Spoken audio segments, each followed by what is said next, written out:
In this lesson, we're going to create our Bootstrap website from scratch. And we need to starting point, and this is going to be that index.html file. So I've just simply created a blank index.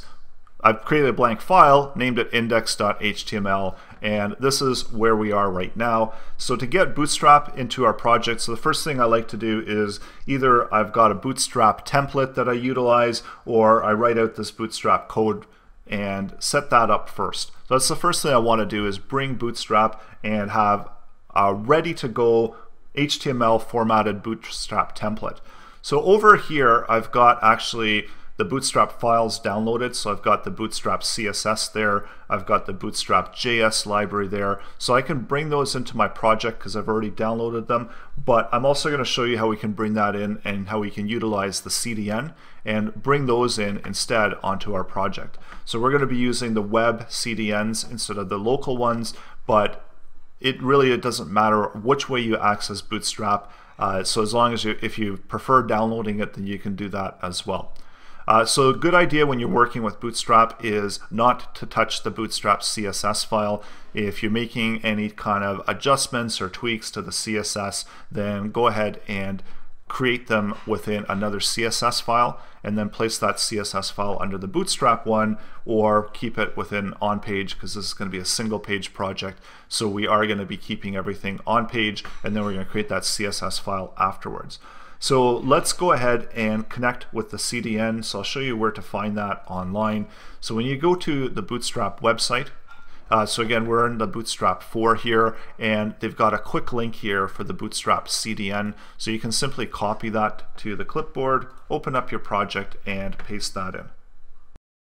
So once you've pasted that in, now we need to format the rest of the HTML. I'm going to just hide that sidebar, and we're going to write out the rest of our HTML. So this is going to be an HTML5 document, so my doc type is just going to be HTML, so we'll open and close that. We need to open and close our HTML tags, so just going to do that. Place this one at the bottom so that we're wrapping all of this code within HTML, starting out with head, so opening and closing head. And I usually like to keep the JavaScript within the body. And this is because a lot of what I usually do within JavaScript relates to the DOM, and of course we want to load all of the document object into our browser so we can have access to that. So we want all of that to load first, and that's why I usually like to keep my JavaScript out of the head section, but of course you can also tweak that as well if you want to place in the top. So my preference, keep it within the body section. So now we've got our basic output here for Bootstrap, and we need to add in a few other things within Bootstrap. Because we're linking to the CDN library, we also need to link out to jQuery. So usually I use developers.google.com as my source for jQuery. So just going down here and picking up that jQuery library, copy, paste it in. Make sure you place it in front of the Bootstrap, ahead of the Bootstrap file before it loads, because Bootstrap relies on jQuery. There's actually going to be one other file I'm going to need, so I usually go over to documentation, and because again I'm linking out to the CDN, I do need this tether file at the moment. So this allows for some additional functionality within the JavaScript, the Bootstrap JavaScript library. And I believe it's only really being used for the tooltips when you're hovering over, so it does require this tether JavaScript library, so we need to add that in the middle. If you're not using any of that functionality, then what's going to happen is it's actually going to be throwing an error there within the console. So this is why right now at the moment it's a good idea that you add that in to avoid any kind of conflicts or errors or issues that might be coming up. So essentially this is our basic format, and then of course within here is where we would place our content, and this is what we're going to be building up within the next lesson.